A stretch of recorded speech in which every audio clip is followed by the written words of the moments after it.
Okay, so I've tried to do this 3 times and I get distracted by what's going on. But what we're going to try to do today is I'm going to show you my gardening setup. The farm is pretty much the heart of your base. Without this, everyone's going to die of starvation. After you get the granary at level 10, you can assign a person to work it. You're going to want to set up a couple of boxes to have set aside for your insecticides, your herbicides, your seeds, the overflow food that's not going to fit in the granary because it's going to get filled up really fast, and then a separate box for things like the agave leaf and the tobacco plant. I have the beehives here, but those are just extra. Those are just extra. Now, in general, I have 1 plot per piece of food. If I use a lot of that food and it runs out quickly, I double up. That's kind of like what I do with the cotton, the peanuts, and that sort of thing. That's if they run out fast. On the flip side, if things take forever to grow, like the cocoa tree, I have several of those that make a lot of it at a time to make up for the long delay, the long growth time. Since we're in the rainforest, we don't have to worry about the rain too much, but I always make sure that there is a bucket. I try to make sure that there's a bucket. Well, I have a bucket available in the containers box. There's a couple. So if they need it, the gardener will come and grab one of these, fill it up at the well, and then dump it on the land if it needs it. This is probably going to be necessary when I move to the desert or someplace that doesn't have as much land or rain. The other thing that we're going to need for these is the fertilizer, and then that's where the timers for the gardener come in and they get complicated. I have every single fertilizer set to a timer, and the number of fertilizers that are available or needed are dictated by which food you decide to have planted. And so it looks like it took a really long time, but I finally have a right balance of the fertilizers. No, I don't have multiple stacks of one, I'm not short on another, and I still have some left over to make the compound fertilizer. It says it can boost the growth of crops, but I'm not sure that it actually does. All I know is that it gives 5,000 of all of the food to a plant. This is gonna be the hard part, but you're gonna want to find the balance of the number of crafts and the time for every single fertilizer. If the farm stops, then the chef stops and your people will die. Everything will back up and it's not going to be a good flow. So the fertilizer timers are really important. Try and set it up so you don't have multiple stacks of these and you don't have too few in the box, and that you always have all of them on timers. Now, for the stone powder fertilizer specifically, acidic fluid and niter powder are kind of problematic. If you automate the acidic fluid, you run the chance of running out of tomatoes because you would burn them up faster than you can make seeds for them. It just so happens that I have like a crap ton of seeds in the tomato thing, but for the acidic fluid, we had to do math. I'm making 135 over every 5 hours in order to make 27 stone powder fertilizer.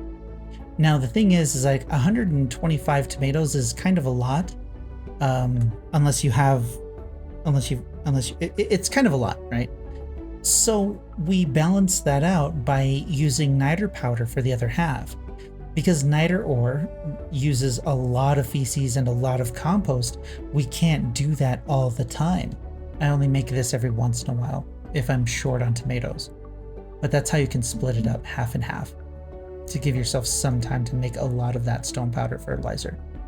The bone powder fertilizer, I might be able to start farming phosphorus powder, but I think I use that for antidotes right now, so I still stick with the bone powder. This is especially good because your breeding farm will give you bones and carcass chunks, which you can send to the butcher block, and you can make beast bones if you need. And so I have set on the timer 60 bone powder I wonder if that's enough. That's not enough. So in order to make 50 fertilizer, 50 times 5, that's 250. So I need to make 250 bone powder. 60 is only going to give us 120, which is half of what we need. I think the problem I ran into here was how fast I was eating up bones versus how fast I was making them. But we're gonna have to do that. So I have to make 125. But every 2 hours, that's probably too quick. Nope, the bone powder fertilizer is set to every 2 hours also. But we have 103. So I'm going to extend this another 2 hours. We'll change it to 4. And then I'll do the same to the bone. And then in order to make 125 of those, we'll tell it to make these. It makes 4 per. So 125 is only, actually, is it? Yeah, it's 125. Let me look at that again. Yeah, I only need 1. So we need 125. And if 1 carcass chunk makes 4, what's 125 divided by 4? 31.25, so 32. So we only need to do this 32 times every 4.5 hours. So that shouldn't be too bad, depending on how fast these carcass chunks go, or how fast I can make them, which I think that might be too soon, because my butcher doesn't like to chop these up on time. Oh, it's because he's a little busy. Let's see, who else is usually not busy? Craftsman. He's only working some of the time. This will work. So I'm going to take the knife from the blacksmith and I'm going to give it to. And now that I see you have all of these scythes, we're going to take these off of your hand. So the craftsman, now your butcher, should be able to take care of this however long it takes these things to get the carcasses. If it doesn't work out the way I hope it does, you know what, let's do half. We're going to do half of this amount, so 16. We'll do 16, and then we'll see if the extra bones from that covers the difference. Either way, that's the bone powder fertilizer setup. Compost is easy. The gardener makes enough fiber, vine, and all of that to do what it needs to do. And then tree bark is found by your lumberjack, which I'm pretty sure I have plenty of that.